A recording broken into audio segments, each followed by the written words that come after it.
the POM pepper spray combo pack clipping keychain. So I'm going to show you guys the keychain one, but I did get the combo pack. So I've also got the clip one as well. I'm just traveling right now and I don't have that with me. It's in storage, I think. But dude, this is one of those things you buy and you hope you never have to use. But most people, I think, just don't think about the fact that they could have pepper spray on them, and it just makes you feel a little safer.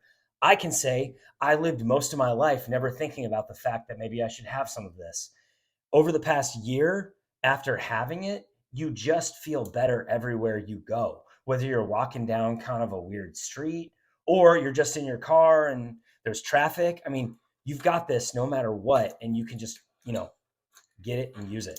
Hopefully, you never need to. I haven't needed to use it yet, but I feel so much more confident and safe and have less anxiety just having it. I think any responsible person should be carrying this stuff on them.